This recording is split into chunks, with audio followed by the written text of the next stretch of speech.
Hey, how's it going, everybody? Today, or tonight rather, I'm going to be talking about Superman 2025.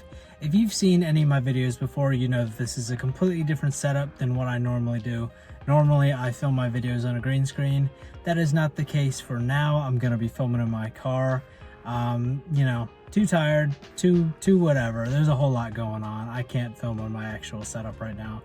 So I'm going to be doing a couple videos in my car for the time being. But I just saw Superman 2025 a few days ago, but I wanted to make this video sooner rather than later, just before my thoughts get stale in my head. I want to get these thoughts out while they're still fresh. So I went and saw Superman 2025, which has been kind of an interesting movie in terms of the conversation leading up to it, because it's the first movie in the new DCU run by James Gunn and Peter Safran. And obviously there was a whole big stink from certain people about the DCEU, Henry Cavill's Superman, about how things ended. There was a lot of talk going into this movie. A lot of curious people like myself wondering how it's gonna really be going forward. We've gotten superhero movies from James Gunn before. We've gotten the Guardians of the Galaxy trilogy, Peacemaker, which I haven't seen, the second Suicide Squad movie. We've gotten Creature Commandos, haven't seen that either, and the movie Super. No, James Gunn didn't do Brightburn. What am I thinking about? So we've gotten superhero movies from James Gunn before, and so it was kind of interesting going into this movie, seeing what a Superman movie would look like by James Gunn.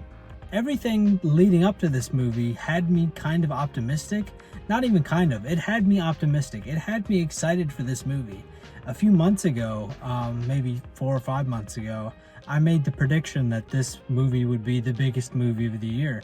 And I don't think that's going to hold true, but I do think that there's a certain level of success that this movie is going to get, not only now, but going forward. And what I mean by that is I think that this movie, after now having seen it, will continue to be one that people, remember more fondly. And also, with this being the first movie in the DCU, it will have success in that it successfully is going to jumpstart this universe. There's no doubt anymore about, will this DCU die as soon as it arrives? I don't think so. I think that this movie cemented that the DCU is going to grow bigger and better as the years pass. Now, like I said, I did go into this movie optimistic and with some pretty high expectations, I think. And while I wasn't blown away walking out of the movie theater, I was satisfied. I did get what I wanted. I felt like I was anticipating a really good movie, and that's what I got. Whenever it was announced that James Gunn was going to be writing and directing this first Superman movie, I was very happy with that, but I did have some trepidations as well. And I think that this first movie in the DCU kind of put those trepidations to bed. I think I'm on board now. I think I trust the process, and I trust James Gunn to deliver great content in this DCU. And my sort of issues, my fears have kind of been put to rest, at least for the time being. One of the things that I really wanted from the DCU is to have actors play these big characters that I don't really know, and that was a bad way of wording it. But what I mean by that is Superman, iconic character, the lead of this movie, obviously, and perhaps the biggest character in all of comics. I didn't want him to be an actor, or I didn't want an actor to play him that I was familiar with. And so I'm glad that we have David Cornsweet, who I had never seen in anything, now playing Superman. I don't know if that was, proper grammar. I'm kind of just, right now, I don't have anything written down, and I'm just trying to find these thoughts as I go along. But yeah, I'm glad to have fresh faces, is what I mean. I don't want, this big actor to play this big superhero.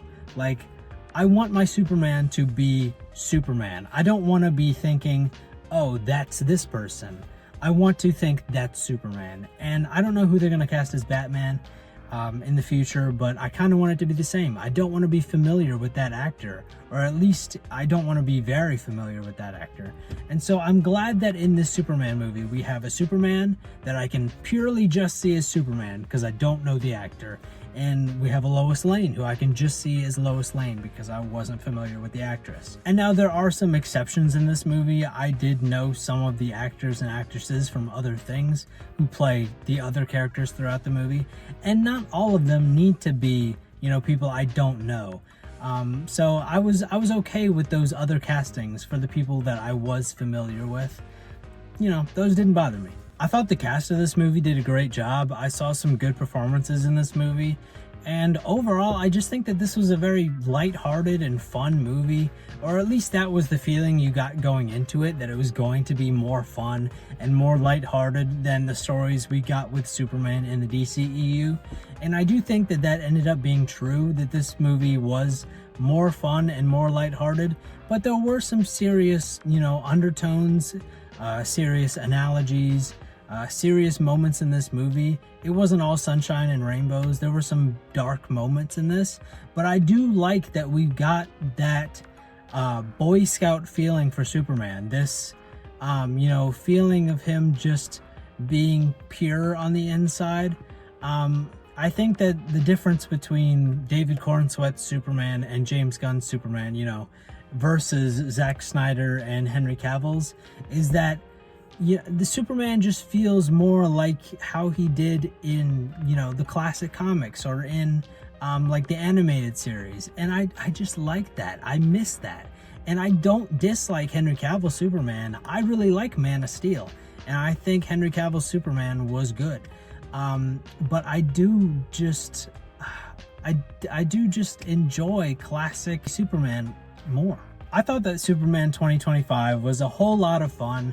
And I know everyone's just going to be comparing it to Man of Steel for years to come, but I think that you can enjoy both. I enjoy both. I like Man of Steel a lot. I like this movie a lot. They're very different. Their Supermen are very different. They're directed very different. Visually, they're very different, but I like them both. And I know, like, it's kind of like Romeo and Juliet, where it's like the two houses. You either are Zack Snyder or you're James Gunn.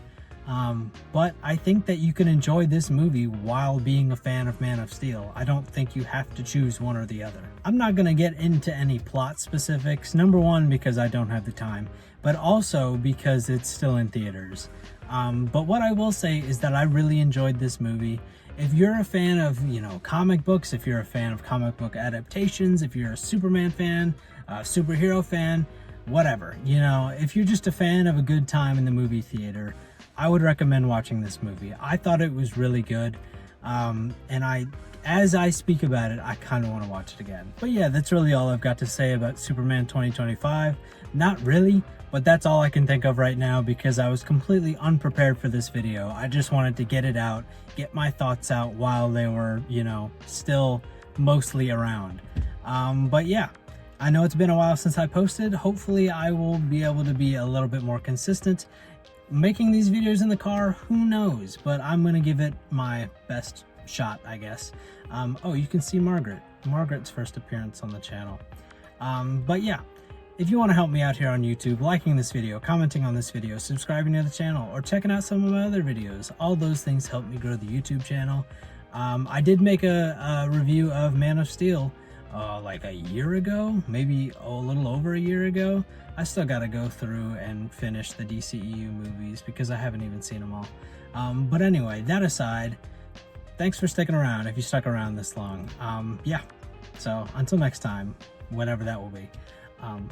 Bye.